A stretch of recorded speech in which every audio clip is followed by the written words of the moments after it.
Is Kevin Love and Kyrie Irving and Channing Frye, to some extent, a game changer for the rematch between the Cavs and the Warriors? They'll start tonight right here on 97.3 ESPN.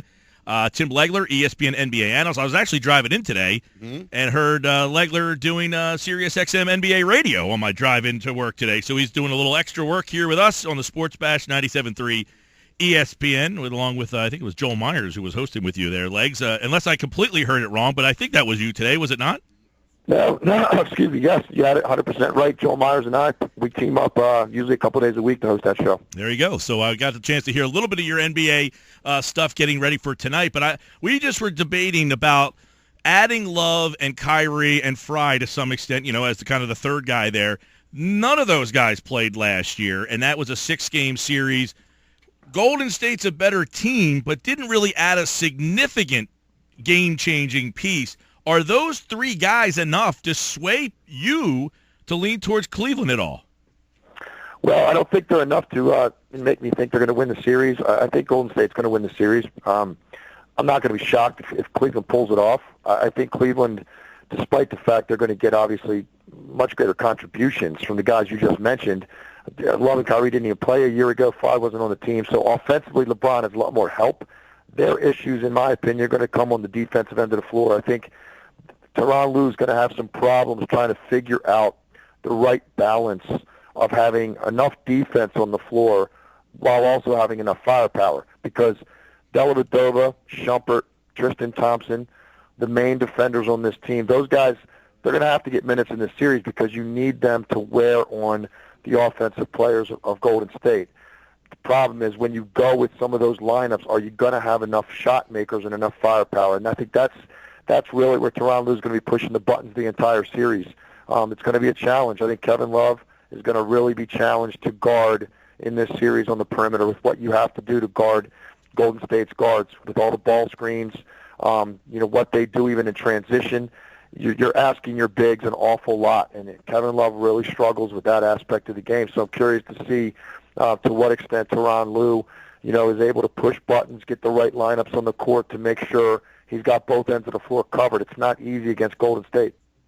Yeah, that's an interesting point because we were also trying to figure out these matchups, and that's the one thing about Kyrie is he's not a great defensive player. Love in the same situation. Now, we saw, obviously, Lue himself did it. He was called on to kind of go after Iverson back in the day. You wonder if Lue kind of tries to find someone, a specialty player, to run after Curry. But right now, who's the guy that you are tapping on the shoulder if you're Lue to go after Curry?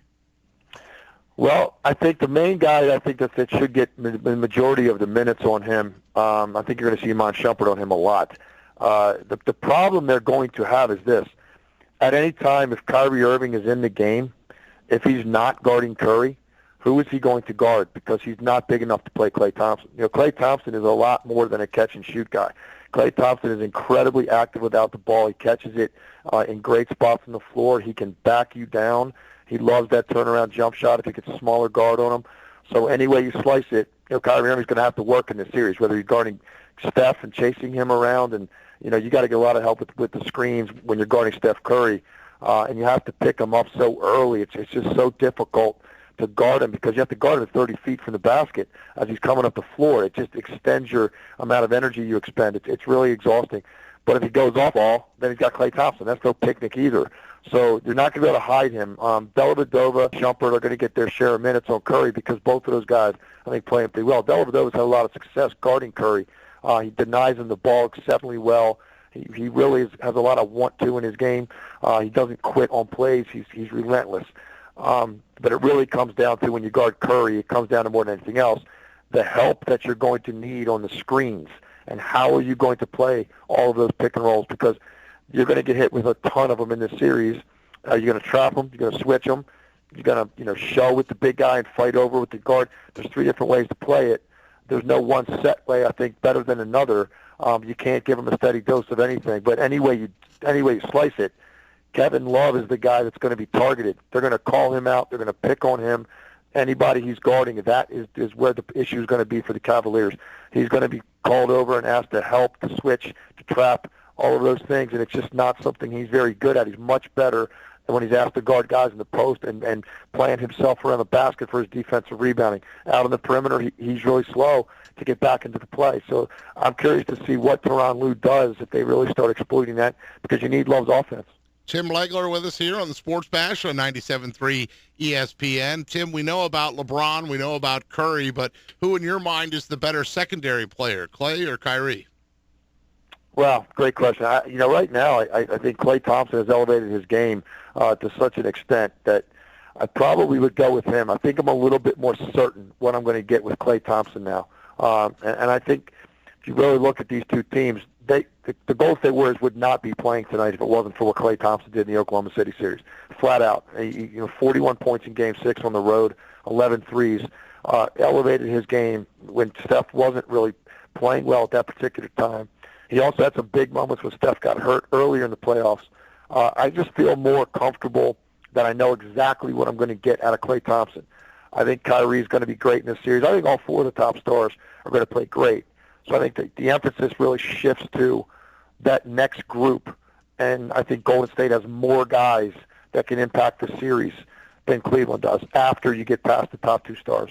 Tim Legler is with us. Love made 31 uncontested threes, same amount percentage-wise as Klay Thompson. Those two guys were the best two. Last year, the Cavaliers shot just 33% on uncontested threes. Do you think, Leg, that Love is the key to this series?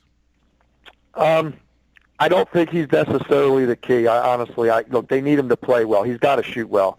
He's going to get looks, and he's got to knock them down. He's been streaky in the postseason. When he's rolling, they're a much better team, and I love the way that they get him involved early in the game, because it seems like Kevin Love doesn't have it going by, say, middle of the second quarter. Rarely have I seen him since he got to Cleveland turn it on and have a great second half. He just seems like he's a front-running type of player when as long as he's been in Cleveland. Now in Minnesota, he could go 1 for 10 in the first half. He'd recover because he touched the ball so much. It's a different story here. The flow is different. He's more of a role player. He spots up a lot. So if they don't get him baskets early in the game, I think Tyronn Lue will be smart to maybe go in a different direction and go in that same direction earlier in the second half, because I just don't see Kevin Love, if he's quiet for 3 quarters, doing much to help you in the fourth quarter offensively.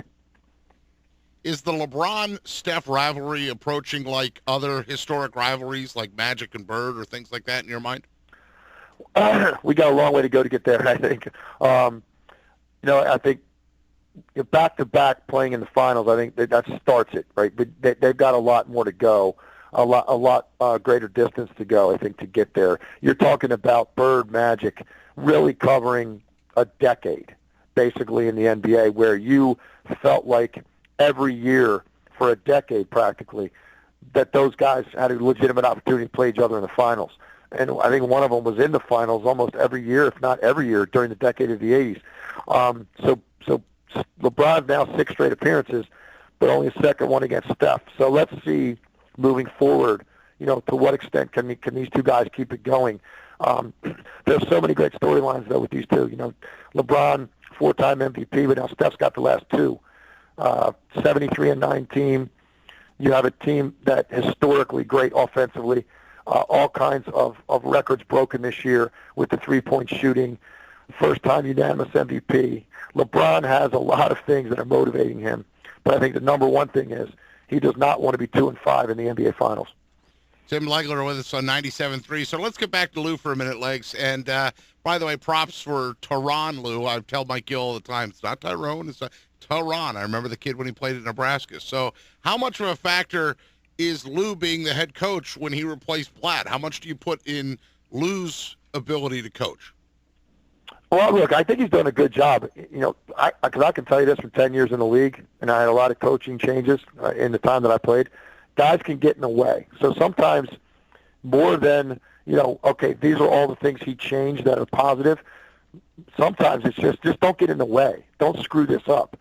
And I think the number one thing that Tyronn Lue brought to the table, the morale of the team changed. Now, for whatever reason, I'm not blaming David Blatt, and I don't know why exactly they didn't connect to David Blatt. Different personality type. LeBron was never a fan, never really respected him. But Tyronn Lue immediately improve the morale of this team. They just like playing for him more. They're having more fun. They're more energized. I think they look forward to getting to practice in the games more every day. That is a lot in the NBA. That's a large part of it because it's such a grind. So just the air in the locker room being lighter, I think has helped. And I think from an X's and O's standpoint, his greatest contribution is getting them to play at a faster pace, and also he's been able to strike a great balance with his rotation. He's gotten LeBron much more comfortable playing on the floor with Kyrie Irving when Kyrie has the ball. He always looked uncomfortable with that when David Blatt was the coach. And at times, LeBron would rather have been out of the game than on the floor and not have the basketball. So whatever Tyronn Lue has done along those lines has helped dramatically improve their offense and their flow, because LeBron actually accepts that now for stretches in the game, and they can still function. He doesn't just stand around. And at times I thought he was just disinterested if he didn't have it. That doesn't seem to be the case. So I'm going to give Tyronn Lue credit for that as well. Tim Legler with us talking NBA Finals. Tim, 46% of our listeners go Cavs in 6 or 7, with 36 saying Warriors in 6 or 7. Number one, are you surprised that the listeners are going with the Cavs? Which way are you going? I am surprised at that. I think part of that is because, to be perfectly honest with you, I think there are some people out there that right now are just fatigued with the Warriors. They're tired of hearing about the Warriors. That's how it works in sports. Right now they're on top, and they've gotten just so much media coverage.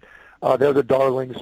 Draymond Green, I think, now has become sort of a villain to a lot of people in a lot of ways. So he gives you a reason to root against the Golden State Warriors.